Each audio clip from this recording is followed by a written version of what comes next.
acompañarnos en esta transmisión.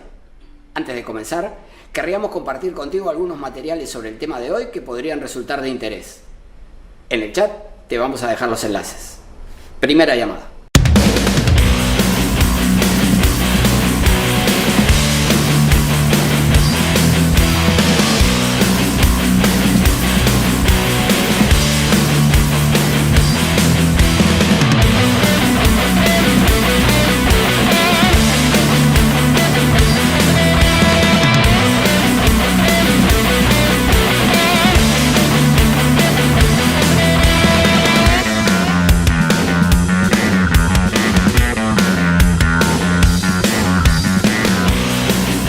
Ya estamos por comenzar la transmisión, pero antes quería pedirte que si te interesan nuestros contenidos, nos sigas en nuestras redes sociales. En el chat vas a encontrar los enlaces. Cuando regreses, estaremos comenzando. Segunda llamada.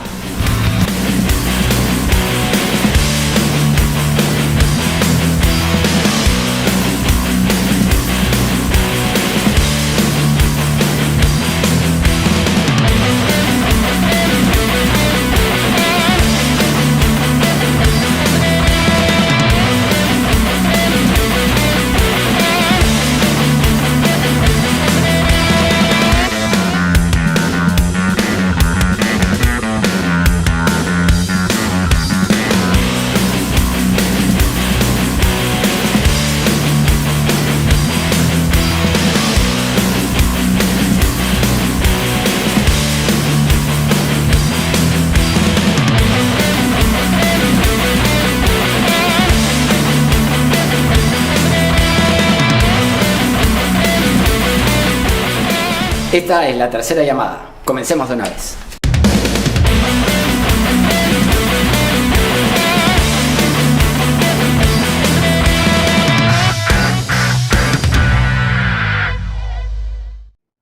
Hola, ¿qué tal? Muy buenas tardes. ¿Cómo están ustedes? ¿Cómo les va? Comenzamos un nuevo programa de la tercera temporada de El Constitucional, que se sigue transmitiendo como siempre a través de nuestra página de Facebook, Omar.Sar, por televisión abierta a través de Onda Digital Perú, canal 18.4 en Lima, y a través de la plataforma de LP Pasión por el Derecho, que es una entidad de referencia jurídica y brinda capacitación a miles de profesionales. Como siempre decimos, El Constitucional es un programa multimedia que se transmite por web, por redes sociales, por televisión abierta. ¿Qué más pueden pedir los seguidores del derecho constitucional? Les vamos a pedir, eso sí, que nos apoyen dejándonos su like en esta transmisión. Les vamos a pedir que se incorporen como colaboradores de nuestra página de Facebook, y esto nos va a ayudar a que el material que apreciamos llegue a más gente.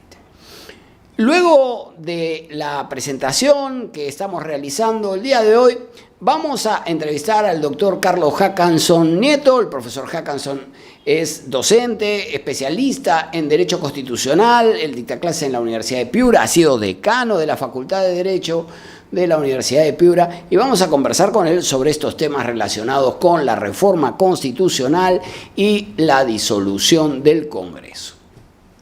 Vamos a comenzar planteando un poco este tema. A ver, el artículo 206 de la Constitución establece que toda reforma debe ser aprobada por el Congreso de la República. No dice algunas reformas o solo las reformas parciales, sino que alude a toda reforma y añade que toda reforma, debe ser objeto de debate y aprobación en el Parlamento. Por otra parte, queremos insistir, una vez más, lo hacemos en cada ocasión que hablamos del tema de la reforma, reformar la Constitución, cualquiera sea el procedimiento que se siga, ahora los vamos a analizar, no resuelve los problemas políticos, no resuelve los problemas de gestión, no es una fórmula mágica para resolver los problemas que la política no resuelve.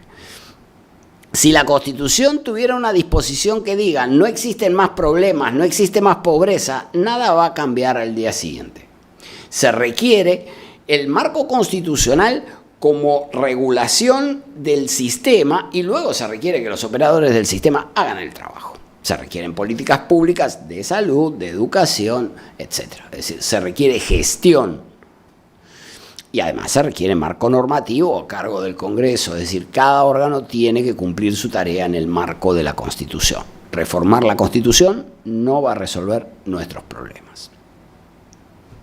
En relación con los mecanismos para llevar a cabo la reforma, la Constitución no ha previsto la posibilidad de que la enmienda se lleve a cabo por medio de un Congreso o de una Asamblea Constituyente. Esto no implica que por medio del proceso de reforma previsto en el ya citado artículo 206 de la Constitución, no puede introducirse la posibilidad de que una asamblea constituyente reforme la Constitución, ya sea para un caso puntual o como regla para las reformas del futuro. Exactamente esto fue lo que sucedió en Chile. En el caso chileno, primero se reformó el mecanismo de reforma, habilitando la posibilidad de convocar una asamblea constituyente. Se convocó una asamblea constituyente y luego se intentó reformar la Constitución por este mecanismo. Digo que se intentó porque el resultado que presentó esa asamblea constituyente electa en Chile resultó denegado. Y ahora hubo que formar una nueva comisión, esta vez ya sin toda la parafernalia de un Congreso Constituyente, con miras a proponer un nuevo proyecto de Constitución, con miras a ver si se aprueba o no.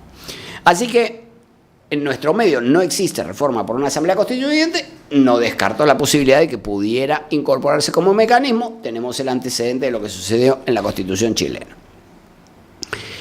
El artículo 206 al que estamos haciendo referencia dice, como ya dijimos, toda reforma constitucional, y sigue, debe ser aprobada por el Congreso con mayoría absoluta del número legal de sus miembros y ratificada mediante referéndum. Puede omitirse el referéndum cuando el acuerdo del Congreso se obtiene en 2 legislaturas ordinarias sucesivas con una votación favorable, en cada caso, superior a los 2/3 del número legal de congresistas. La ley de reforma constitucional no puede ser observada por el presidente de la República. Añade, la iniciativa de reforma corresponde al presidente de la República, con aprobación del Consejo de Ministros, a los congresistas y a un número de ciudadanos equivalente a 0,3% de la población electoral con firmas comprobadas por la autoridad respectiva. Este es el modelo diseñado por la Constitución. Tal como está redactada la norma constitucional en este momento, la reforma solo puede llevarse a cabo aprobando una ley por mayoría del número legal de congresistas, léase con 66 votos, el Parlamento tiene 130, más la mitad sería 65, más de la mitad sería 66, y luego, si hay 66 votos, someter el resultado a referéndum, por ejemplo, como sucedió en el caso de la reforma que introdujo la prohibición de reelección de congresistas o el financiamiento de los partidos políticos. Ahora bien, ese caso de la reforma, de esta reforma constitucional, de esta ley de reforma constitucional aprobada por referéndum, que se refiere a la prohibición de reelección de congresistas, ha sido objeto de una demanda de inconstitucionalidad y el Tribunal Constitucional ha admitido a trámite la demanda, ¿correcto? Así que hay una discusión sobre la constitucionalidad o no de esta prohibición introducida por referéndum. Como es evidente, el Tribunal Constitucional no ha considerado un obstáculo el hecho de que la ley haya sido aprobada por referéndum. ¿Por qué? Porque el procedimiento para la reforma de la Constitución, como vamos a ver luego, puede ser objeto de control de constitucionalidad. Así que un primer procedimiento, 66 votos y referéndum, ha sucedido en un único caso. De todas las reformas constitucionales, que son como 20 y tantas, solo una se llevó a cabo por este procedimiento de 66 votos y referéndum. Y contra una de esas leyes de reforma introducidas existe una demanda de inconstitucionalidad y el tribunal desestimó una anterior, la relacionada con la Junta Nacional de Justicia en el expediente 13/2020.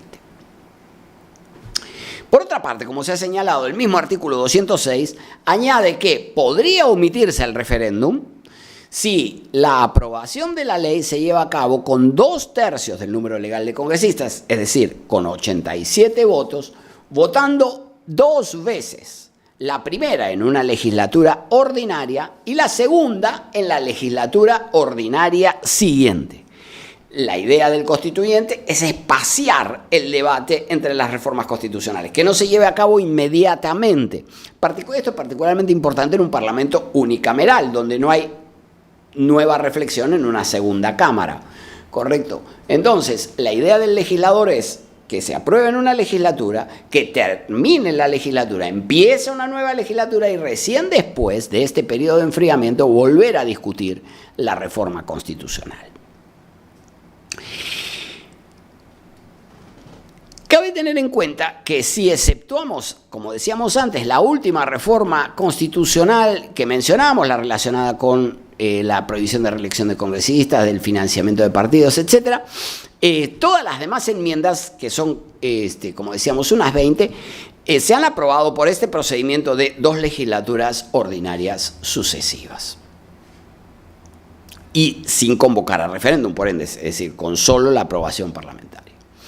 El Tribunal Constitucional, además, en relación con esto de las legislaturas, ya resolvió que no resulta constitucional subdividir una legislatura para aprobar reformas constitucionales, porque eso desnaturaliza el procedimiento previsto en el artículo 206 de la Constitución. Así fue como declaró la inconstitucionalidad de la reforma del reglamento que aprobó el desdoblamiento de la legislatura ordinaria y declaró la nulidad de las leyes de reforma constitucional aprobadas mediante ese procedimiento que consideró contrario a la Constitución. Así que, ojo ahí, hemos compartido con ustedes en los comentarios de esta transmisión el enlace a estas sentencias para que ustedes puedan tener el contexto de aquello que estamos diciendo. Así que, en resumidas cuentas, los únicos caminos que prevé la Constitución para su reforma son los que acabamos de comentar: mayoría del número legal y referéndum, o, alternativamente al anterior, 2 veces mayoría de 2/3 en 2 legislaturas ordinarias sucesivas. Cualquier otra ruta que se proponga supone una interrupción del orden constitucional o simple ignorancia. Vamos. De lo dicho hasta aquí, entonces, podemos sacar algunas conclusiones importantes. En primer lugar, toda reforma debe ser aprobada por el Congreso mediante alguno de los procedimientos que ya hemos explicado.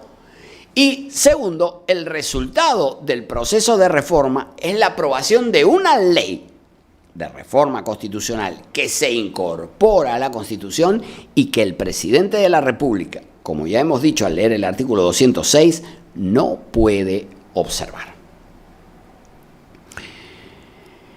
El artículo 206, sobre el que gira nuestra clase de hoy todo el tiempo, porque es el único que se refiere y que regula la reforma constitucional, prevé la posibilidad de llevar a cabo la reforma, pero como se trata de un poder derivado de la Constitución, es un procedimiento que se encuentra reglado y, en consecuencia, la legitimidad de la reforma constitucional dependerá de que se observen los límites formales y materiales establecidos en la propia Constitución.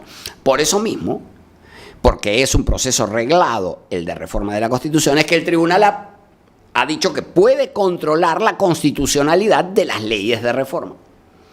Tienen que seguir plazos, mayorías, votaciones, debate, tiene que existir. Y además de estos límites que podríamos considerar procesales, procedimentales, formales, existen límites que podríamos llamar adjetivos.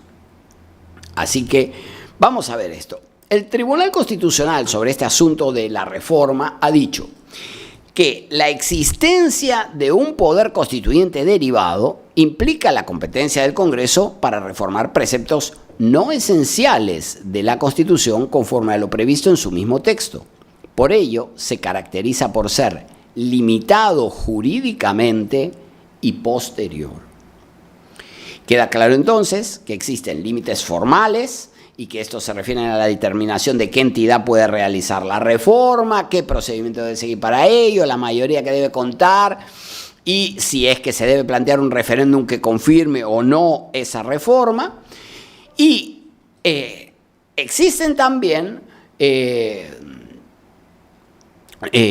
los topes que encuentra el constituyente derivado. Entonces decíamos, existen también unos topes materiales. Algunos de esos topes materiales están incluidos en la propia Constitución. Por ejemplo, la Constitución no tiene una cláusula que diga estas disposiciones no se pueden modificar, pero sin embargo, lo que sí dice es que en el artículo 32 es que no puede someterse a referéndum una reforma constitucional que se refiera a la disminución de los derechos fundamentales. Entonces, de aquí se deriva que el catálogo de derechos fundamentales incluido en la Constitución, ¿sí?, es como una vía de un solo sentido. Se puede avanzar, se puede ampliar o incorporar, pero no se puede reducir o disminuir los derechos fundamentales. Entonces, existe un límite material a la reforma. No se pueden disminuir los derechos fundamentales. Y esto no puede decidirlo el Parlamento y tampoco puede ser sometido a referéndum. Correcto, a eso específicamente se refiere el artículo 32. Así que aquí tenemos un límite material. Y por otra parte, además de este límite material que podemos considerar expreso, el Tribunal Constitucional tiene resuelto que el poder de reforma constitucional, y a diferencia de lo que ocurre con el poder constituyente, es un poder, que se refiere al originario, es un poder limitado, mientras que el poder creador carece de referentes objetivos y, en el último de los casos, solo puede condicionar por las valoraciones, ser condicionado por las valoraciones sociales dominantes. No sería admisible un constituyente que destruya la voluntad del pueblo. El poder creado para reformar tiene en sí mismo diversas restricciones, todas ellas nacidas de la Constitución. Entonces, queda claro que hay un contexto constitucional que es el que permite evaluar la legitimidad constitucional de las reformas que se pudieran practicar en la Constitución. Por lo tanto, tenemos así un contexto de procedimiento y topes que permiten evaluar la legitimidad constitucional de la reforma constitucional. Por otro lado, el otro tema que nos preocupaba hoy era el de la disolución del Congreso.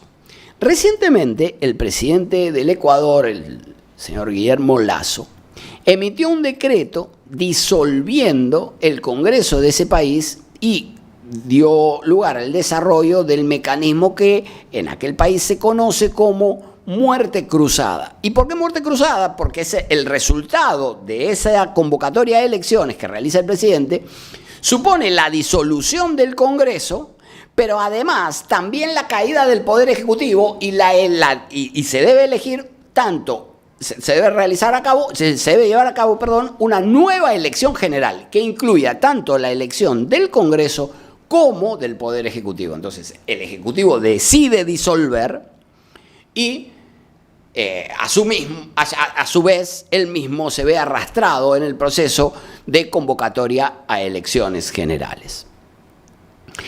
Fíjense, esto está establecido en el artículo 148 de la Constitución del Ecuador. Ese artículo 148 dice lo siguiente, y cito: la presidenta o presidente de la República podrá disolver la Asamblea Nacional, se refiere aquí al Congreso, cuando, a su juicio, ésta se hubiere arrogado funciones que no le competen constitucionalmente, previo dictamen favorable de la Corte Constitucional, que es el equivalente de lo que sería entre nosotros el Tribunal Constitucional.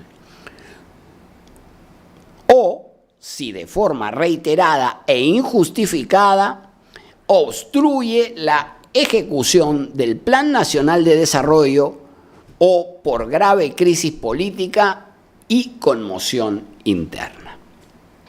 En buena cuenta, la Constitución del Ecuador establece 3 alternativas diferentes que habilitan la disolución del Congreso por parte del Poder Ejecutivo.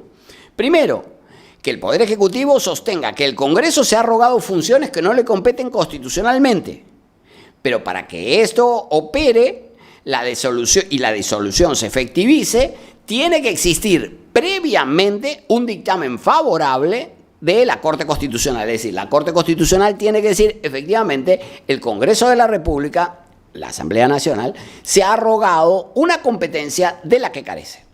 Si se verifica este supuesto, entonces toma efecto la decisión del Poder Ejecutivo de disolver la Asamblea Nacional. Entonces, un primer supuesto, decisión del Ejecutivo sobre invasión de competencias por parte del Congreso, con decisión previa por parte de la Corte Constitucional. 1. 2. Si de forma reiterada e injustificada, dice la Constitución, el Congreso obstruye la ejecución del Plan Nacional de Desarrollo. Esto se encuentra de alguna manera vinculado con lo que entre nosotros existe, que es la cuestión de confianza facultativa. Y justamente el rechazo de la cuestión de confianza en nuestro sistema puede dar lugar a la disolución del Congreso, como vamos a ver ahora más adelante. ¿Correcto? Entonces, en el caso de la Constitución, del artículo 148 de la Constitución del Ecuador, cuando exista de forma reiterada e injustificada una obstrucción de la política nacional, del Plan Nacional de Desarrollo por parte de la Asamblea Nacional. En este caso no se requiere opinión de la Corte Constitucional, basta la decisión del Poder Ejecutivo. El tercer escenario en el que puede presentarse la muerte cruzada es cuando se presente un caso de grave crisis política y conmoción interna, que ha sido la figura a la que recurrió el presidente Lasso para promover la disolución del Congreso en esta ocasión. Así que aquí tenemos una figura nueva. Bueno, nueva para nosotros, en el Ecuador existe desde el año 2008, estamos analizando su constitución de aquella época. En nuestra constitución, como decíamos, está prevista la disolución del Congreso también, pero no hay precisión sobre si la elección es solo parlamentaria o si implica también una elección del Poder Ejecutivo, 1, y 2, el supuesto que habilita la disolución del Congreso es exclusivamente la denegatoria de 2 cuestiones de confianza o la censura a 2 consejos de ministros. Solo en este caso puede válida y constitucionalmente disolverse el Congreso. Vamos a dejar el tema aquí y después de la pausa vamos a conversar con el doctor Carlos Hackanson Nieto, que como decíamos es profesor de Derecho Constitucional, un reconocido especialista en la materia, para preguntarle si está de acuerdo con reformar la Constitución, qué le parece incluir una figura de esta naturaleza, si debería incluirse la muerte cruzada en nuestro sistema. Vamos a recabar su opinión informada. Muchísimas gracias. Regresamos después de la pausa.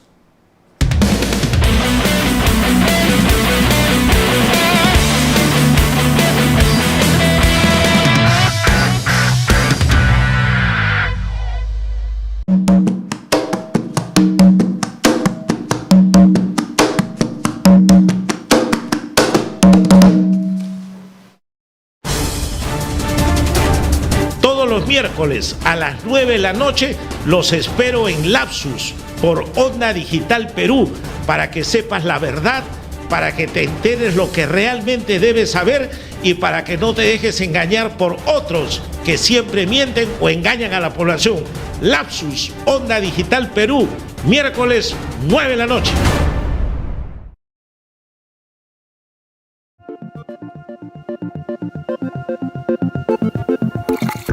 Todos los martes a las 7 de la noche, Punto Crítico, por Onda Digital Perú. Un programa dirigido a analizar los principales acontecimientos de la economía y la política a nivel nacional y mundial. Punto Crítico, todos los martes a las 7 de la noche, por Onda Digital Perú. Los espero.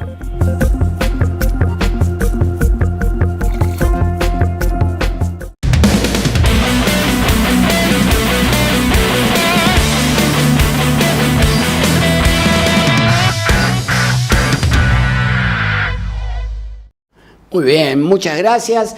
Gracias por seguir acompañándonos. Vamos a conversar ahora con el doctor Carlos Hackanson Nieto. Decíamos, el doctor Hackanson es profesor de Derecho Constitucional en la Universidad de Piura, ha sido decano de la Facultad de Derecho, es un destacado constitucionalista. El ciudadano Hackanson que nos acompaña, además es conductor del podcast más notable de la radiofonía, y estamos orgullosos de contar con su compañía en el Constitucional. Doctor Hackanson, ¿cómo está usted? ¿Cómo le va? Bien, no toquen su televisor que me has puesto rojo por lo que acabas de decir. El podcast es de enero recién. Te quedo muy agradecido, Omar. Nada, Carlos, una pregunta. Querría saber en primer lugar cómo surge esta idea de realizar un observatorio constitucional, de realizar un podcast en el que se actualiza con frecuencia y analiza los temas de la coyuntura constitucional.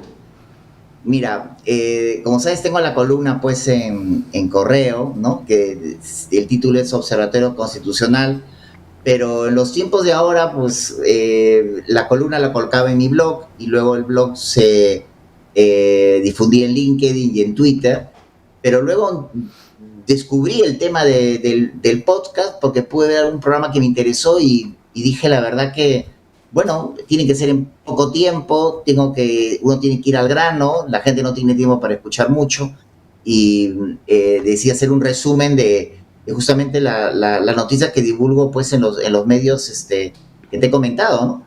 Entonces, que es otra manera más, ¿no? Al quien no lee el periódico lo puede ver pues en el blog o lo que sea, o lo puede escuchar pues en el carro, ¿no? Pero claro, la soltura con la que tú te desenvuelves ahorita en pantalla, eso ya ya son tablas, porque tienes no, tú. Pues, pero digamos, lo que pasa es que hacemos cosas distintas. Yo hago un programa de divulgación para público, estudiantes, abogados, magistrados en muchos casos, y explicamos las cosas de un modo lo más dinámico y sencillo que se pueda. El tuyo es un trabajo distinto, que es el trabajo de análisis de la coyuntura. Es una cosa diferente.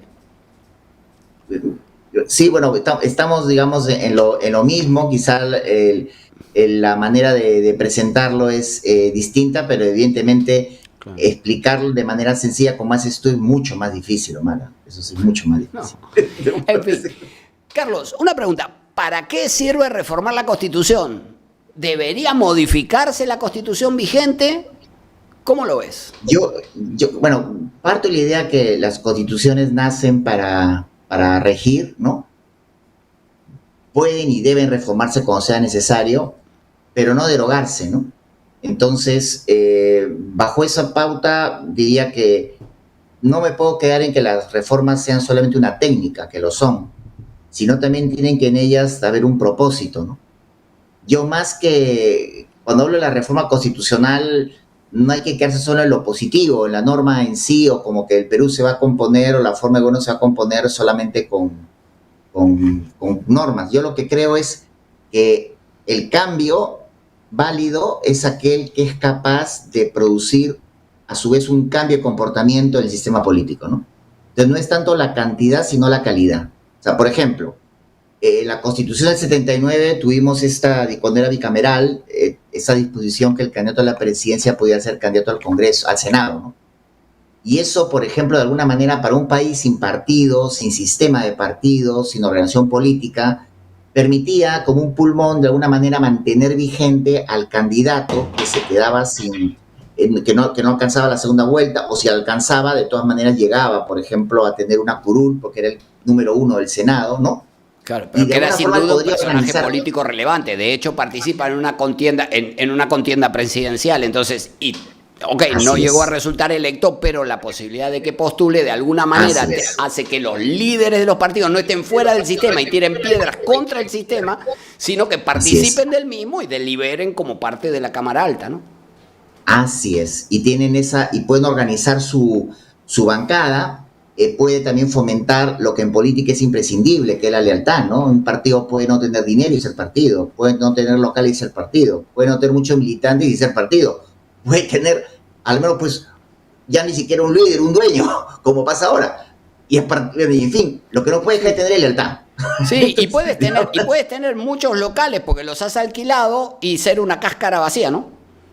Claro, totalmente, o sea, donde cáscara vacía literalmente, mucha donde infraestructura, que es lo que exige la ley, porque la ley exige infraestructura, muebles y firmas, y gente adentro. Así es. Digamos, pero no exige participación política, no exige acción política. No, puedes incluso tener todos los recursos económicos del mundo, pero tampoco tener partido porque tienes locales, pero no tienes militantes, no tienes nada, no tienes ideas, no tienes nada, puedes irte al otro extremo, ¿no? Bueno, entonces, el problema de nuestros partidos es ayudar, básicamente que son el partido de Juan, de Pedro, el de Andrés, para no meternos con el de ninguno, no mencionamos a nadie para no meternos con ninguno, pero digamos, básicamente son el partido de Juan, hay muchos partidos. Totalmente. Imagínate al partido sin su candidato presidencial, es como que si no existe. Hoy lo que tenemos, decimos partidos, pero tenemos bancadas, que es lo más realista, ¿no? Bancadas que mutan, que empiezan siendo 6 o 7 y luego terminan siendo casi 14, y compuesta por 130 cuasi desconocidos, porque no hay relación inmediata. Entonces, claro, una disposición como esta de alguna manera podría llevar a, pero claro, cotejada con otras, volver a la reelección inmediata, que va a ser muy difícil, porque tú le quitas una conquista al Parlamento. Por ejemplo, la inmunidad parlamentaria es una conquista, ¿no?, de siglos atrás. Entonces, sí, quitarla, yo soy un experto de los comentarios impopulares. Una de mis opiniones impopulares clásicas es: la prohibición de reelección es una pésima idea. A la gente le parece magnífico porque se deshace de esos sujetos. Pero antes también te deshacías, viejo. Basta con que no votes por él. ¿No te gusta? Vota por el del otro partido.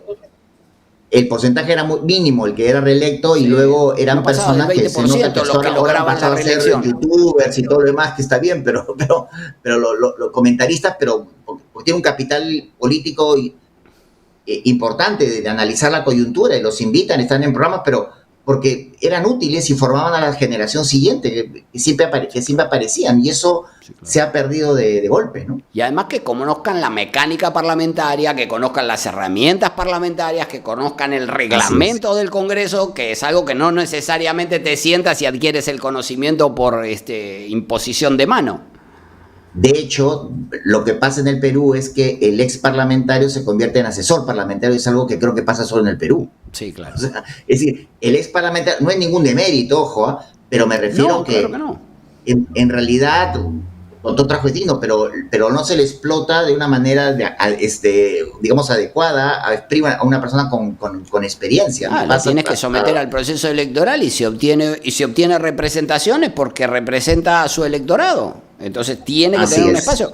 Y a mí me parece que el ejercicio político, me parece que tiene sentido su profesionalización. Y además para añadirles exigencias de respeto del sistema, de respeto de la Constitución. Porque no puedes tirar a tu tejado. Estás ahí, estás en el sistema. O sea, estás en el sistema, ¿no? Y eres parte de. O sea, si además no hay nada más fácil que ser oposición. Seguramente tú tampoco estás haciendo mucho. No hay nada más fácil que ser oposición. Ser oposición consiste en tirar piedras contra el sistema. Entonces, no pongas a la oposición fuera del sistema. Inclúyela y que haya debate y que para la próxima elección se someta nuevamente el plan de gobierno, ¿no? Eso justamente lo que te quería comentar, y es que ese cambio, mira todos los cambios de comportamiento que tienen que producir. Solamente con ese cambio produce un conjunto de comportamientos, ¿no? Entonces, no me sostengo solo en normas, sino lo que la reforma es capaz de producir, ¿no? Y atendiendo a nuestra realidad. Porque, entonces, reforma para ir a algún lado. Y no para suplir la falta de acción política, porque digamos, el problema es que lo que la política no hace no te lo va a resolver la Constitución. Así es. Eso hay que aclarar. Y tienes, por ejemplo, dicen, por ejemplo, con mucho respeto, ¿no? Escucho, dicen, para pasar al sistema uninominal, para el Parlamento, una fórmula, sí, pero todas estas demandan, como también, por ejemplo, pasa con la bicameralidad, que la cual estoy de acuerdo, pero demandan primero partidos. O sea, esas reformas de estructura demandan partidos para poder hablar de candidatos uninominales, porque ahora elegimos a 130 desconocidos. Y el Senado me parece muy bien, pero el Senado es como, digamos, la conclusión de un proceso de descentralización exitoso que las regiones puedan llevar a los mejores o a los que ganaron la elección a ese lugar para que sean cajas de resonancia de lo que pasa en la región. Hoy en día, pues, el Senado prácticamente estarían diciendo, oye, acuérdense del norte que está lleno de zancudos, o sea, está Claro. Bueno, pero digamos, pero ahí puedes tener diferentes lógicas en la composición de la Cámara. Yo recuerdo Vallerriestra tenía una larga lista de opciones de formas de composición del Senado. Que no, digamos, por ejemplo, en los Estados Unidos, en la Argentina, el Senado es una Cámara de representación territorial. Tú tienes la Cámara de Representantes en los Estados Unidos, que son los diputados, ¿correcto?, que representan a la población, se eligen en proporción a la población. Y tienes en el Senado 100 sujetos. ¿Quiénes son? 50 estados, 2 por cabeza y listo. Eso es. Entonces, el Senado no es una Cámara de representación popular igual que la Cámara de Representantes. Es una Cámara de representación territorial de los estados. Esa es una opción. Esa es una opción, que sean representantes de las regiones. Digamos, es lo que de alguna manera genera menos, polémica y está más apegado al tema, pues, de la igualdad, la democracia, ¿no? Pero, por ejemplo, hay unas más, digamos, realistas, no discutidas, que, por ejemplo, pueden ser el tema de las representaciones corporativas, ¿no? Por ejemplo, si fuera de Piura, pues tienes a los mineros, de los agricultores, de los pequeños. No, bueno, es que puedes tener representaciones por actividad, representaciones por gremio. Que generan, como en la economía, claro, por todo lo demás. Claro, así es. Eventualmente puedes componer el Senado, digamos, no hay una única forma de composición, pero lo que deberíamos es pensar para dónde quieres ir, qué es lo que quieres hacer y en relación con eso, cuáles son las opciones, ¿no? Así es. Entonces, por supuesto que hay reformas, pero curiosamente, yo no creo, por ejemplo, no miro con desdén los años desde el 2001 hasta el 2006, ¿no? Porque fíjate, el fenómeno que se produjo era una predictibilidad impensada para el Perú, ¿no? En que Toledo, García, Humala, García, Humala, Keiko Fujimori, Humala, y luego Keiko Fujimori, PPK, y se produce el crack, ¿no? Ahí se produce, y de esa crisis estamos todavía, ¿no? Y luego viene la época de Vizcarra, realiza una serie de reformas lesivas, que ya hemos comentado algunas, unas que están en crisis totalmente, como la Junta, lo que ha pasado hace poco, y eso, de alguna manera, es una especie de manoseo, perdóname la expresión, a la Constitución, no, claro, que han sido reformas lesivas a ella. Es como decir, vas a cumplir 30 años, te disparo a los pies, o sea, como decir, muere. Sí, este año es un año crucial porque, digamos, en la Facultad de Derecho de la Universidad San Martín de Porres estamos organizando una serie de eventos, uno por el bicentenario de la Constitución de 1823 y por otro lado tenemos el 30 aniversario de la Constitución de 1993, así que aquí tenemos que abrir una serie de flancos de reflexión, así que ya te vamos cursando la invitación desde ahora.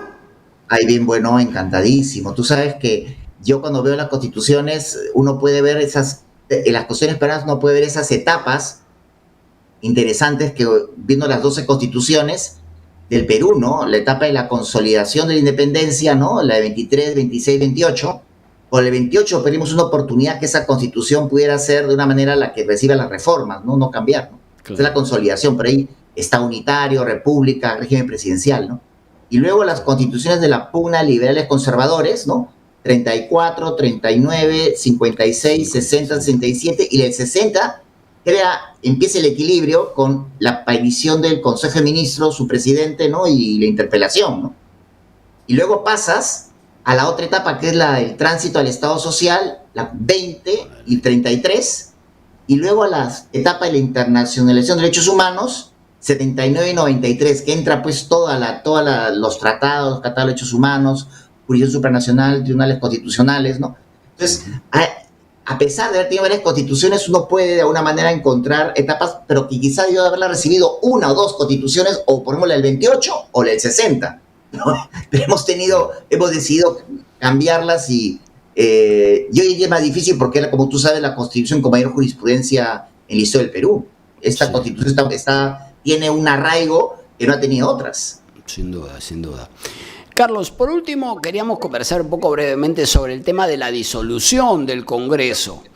Cuando se censura, en nuestro caso se produce cuando se censura o se niega la confianza a 2 consejos de ministros.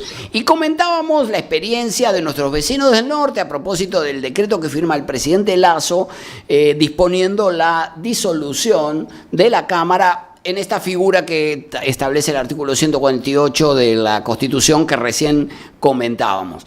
¿Qué te parece esta figura de la muerte cruzada que establece la Constitución ecuatoriana? Bueno, el origen de la Constitución del 2008 es una Constitución ecuatoriana, fue digitada prácticamente por Correa, que tuvo una gran popularidad, ¿no? Y en Montecristi, ¿no? Y lo hicieron, pero esta disposición de una manera tiene un ribete extremadamente, en mi opinión, populista, ¿no? Cosa que Lazo, por ejemplo, ahí hay un problema, porque es decir, se trata, en el fondo, o sea, leyendo la letra pequeña, se trata de presidente que se mantiene en el poder, tiene un parlamento en contra, pero siendo populista, o sea, gobernando no de cara al parlamento, sino de cara a la calle, bonos, pone al parlamento como el enemigo, todo lo que nos está pasando a nosotros, ¿no? Da lugar a que puedas lograr que los vientos del electorado corran a tu favor si es que decides resetear, porque eso de muerte cruzada es un reseteo, claro. y quedarte en el poder y tener la mayoría que tú quieres, ¿no? A mí me parece muy peligroso. Pero Lazo no tiene mayoría. ¿Por qué? Porque estaba haciendo los ajustes económicos. Cuando eres serio, no tienes popularidad. Eso lo ves en 15 años después. Pero cuando eres populista, quiere ganar réditos a base de ilusiones desde el comienzo, y ahí es cuando te sirve esa disposición, ¿no? En nuestro caso, es una... Sí, te escucho. No, por favor, adelante. No, en nuestro caso, nuestra historia, porque finalmente estas reformas que distan del presidencialismo son producto de cicatrices, ¿no? Que han quedado por la historia republicana de cada país, ¿no? Y en nuestro caso, de una manera, esta disolución condicionada viene de la experiencia que tuvo el primer gobierno de Belaúnde frente a la Alianza APRA 1, que le tumbó como 3 gabinetes, ¿no? Entonces, claro, no había censura, pero no había disolución. Para que veas que el paquete tiene que venir todo en combo, ¿no? Y claro, colocaban la disolución con la condición de los 3 gabinetes, ahora 2, ¿no? Porque en el 79 eran 3. Sí. Entonces, y bueno, tardó casi 30 años, 28 años tardó en que aplicarse. Aquí, del 2008, bueno, ha pasado también algún tiempo, pero no. Claro, 15 años, pero no poco menos. Me parece una jugada, en fin, a ver cómo le sale, pero creo que los vientos del electorado no corren a favor de Lazo, ¿no? Y eso es un problema, como que ante la situación del Parlamento decidió resetear. La idea de... Me parece peligroso para la democracia reforzar la idea de cuando tenemos conflicto, lo resolvemos apretando la bomba nuclear, estallamos una bomba atómica y empezamos todo de nuevo. No es una buena idea. La democracia no es eso. La democracia es tolerancia, discusión y para la siguiente elección, libertad de expresión para que puedas plantear tu punto de vista.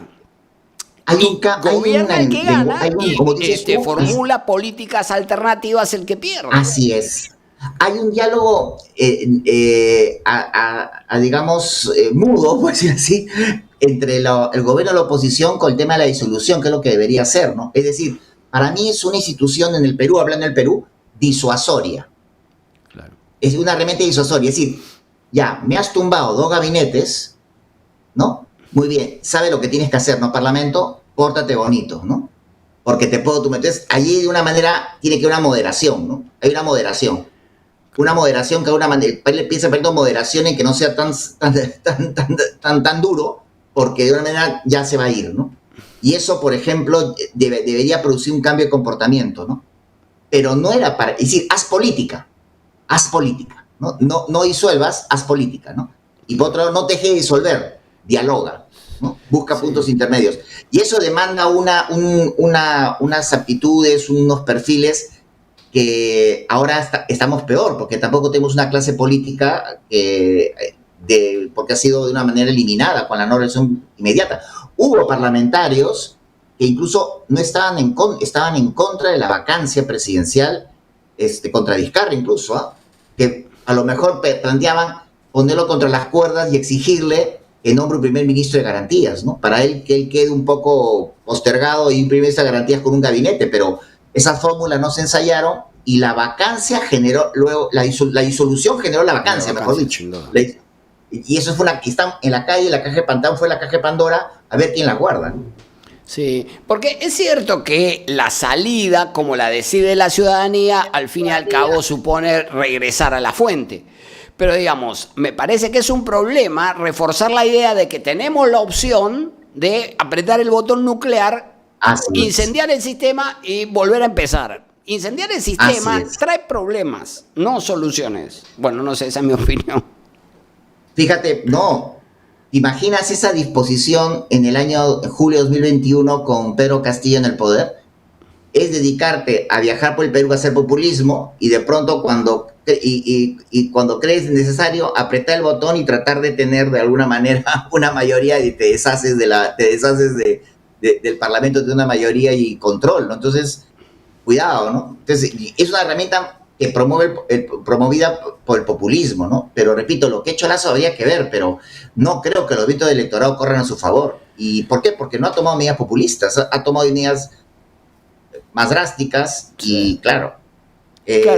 A ver, yo siempre digo, ¿no? Es decir, es inteligente aprender de los propios errores y es doblemente inteligente aprender de los ajenos. Así que vamos a ver cómo le va a Chile con su asamblea constituyente y vamos a ver cómo le va a Ecuador con la muerte cruzada y la disolución del Parlamento. Y sería doblemente inteligente que saquemos las lecciones de lo que allí pase, ¿no? En Chile tuvieron una primera catástrofe, hicieron una asamblea constituyente que hizo un producto que nadie compró y perdieron 4-6. Correcto, es decir, apenas un 40% de respaldo tuvo el proyecto presentado. Ahora se ha volteado la tortilla, pero si bien han hecho una especie de un conjunto de principios de acción, ¿no? Para moderar sobre qué temas se tienen que modificar, qué temas tienen que cambiar en la nueva Constitución, me parece, ojalá que no devenga esto en una especie de déjà vu, ¿no? Porque los sectores más radicales, que ahora son minoría, van a querer de alguna manera volver todo a foja cero otra vez, o sea, que no se vuelva a aprobar, para que volver otra vez a otro proceso hasta que les ligue, ¿no? Porque no creo que esa dicotomía no se va a acabar, o sea, van a ver la manera de boicotearla. Así sucede en toda decisión política, es decir, obviamente hay ganadores y perdedores, los que pierden quieren una siguiente ocasión, mientras sea dentro del sistema no hay ningún problema, ¿no? Entonces, que haya sectores que se vayan a oponer, porque claro, tienes razón en que en su momento ganaron los sectores de la izquierda chilena y luego de rechazado el proyecto, la derecha chilena acaba de obtener un resultado muy importante en el nuevo proceso de reforma que ya no se va a llevar a cabo con la Asamblea Constituyente original. Entonces, de ahí ya podríamos ir sacando algunas lecciones, ¿no? Una lección importante también es que producto de Frankenstein que hicieron con el primer proyecto de constitución que fracasó, que incluso una mayoría de chilenos sentía que se apartaba de sus tradiciones pues históricas, es que dio lugar al surgimiento del Partido Republicano, ¿no? Eso es del libro, ¿eh? Eso es como prescribir, si perdura es del libro, es decir, cómo se creó con una especie de rebote, es un partido republicano que recoge esas tradiciones que podían haberse perdido, es del libro, es de cómo originó el Partido Republicano en Chile, es del libro, más o menos y eso es algo interesante, ¿no? O sea, esto dentro de todo el mal ha surgido al margen de quien esté a favor o no del partido, pero digamos, ha tenido una historia, ¿no? Muy interesante, ¿no? No de una persona que, como dices tú, que se junta con sus 4 amigos, sino que una coincidencia de pensamiento, ¿no? Así que tenemos que ir terminando. Primero, pocas leyes de cumplimiento rígido antes que muchas de cumplimiento flexible, ¿no? Así es. Y luego teniendo nuestra realidad, ¿no? Porque no se trata de copiar lo que hacen otros países, sino tener esta realidad. Además somos unos importadores netos y después tenemos unos engendros que no los compone nadie. La no reelección inmediata de parlamentarios se copió de Costa Rica. Costa Rica tiene, no pase 5 millones de habitantes, me parece, y tiene un parlamento de 50 escaños. Perú no es Costa Rica, pues.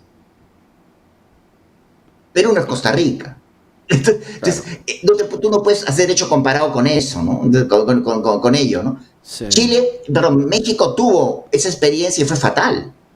Entonces tuvieron que volver, ellos sí pudieron volver a la elección inmediata, pero tuvieron una mala época con esa decisión. Entonces, para hacer hecho comparado, buscar países similares, características, y en ese sentido el Perú es bastante complejo, ¿no?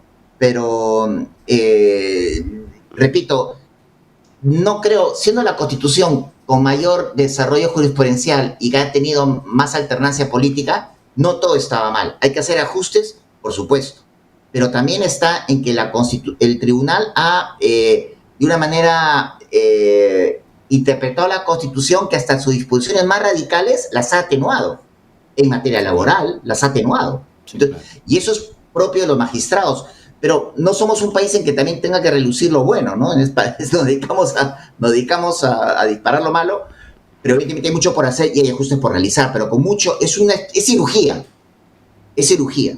Es cirugía, ¿no? No es, digamos, machete, ¿no? Sí, claro, machete. Claro, sí. Operar con un machete es como peligroso. Es como reformar la Constitución sin saber para qué, igualito. Qué buena analogía. Me suena la película. Sí. Carlos, muchísimas gracias por tu gentileza. Muy rápido ha pasado, Omar, te quedo muy agradecido. Claro que sí, te agradezco a ti la gentileza de habernos acompañado. Te lo digo en serio, no es sonería nada, muy bien conduces, llevas muy bien el ritmo. Te felicito, la verdad, y continúa, porque haces mucho bien, ¿eh? Continúa, la verdad. Muchísimas gracias, Carlos. Quedamos así. Le agradecemos al profesor Carlos Hackanson por habernos acompañado y les agradecemos también a ustedes. Muchas gracias por acompañarnos en esta transmisión. Recuerden apoyar nuestro trabajo, déjennos su like, compartan este video, incorpórense como colaboradores de nuestra página de Facebook Omar.sar y los esperamos la semana próxima en un nuevo programa de la tercera temporada de El Constitucional, que se acerca a su programa número 100. Ya nos vemos.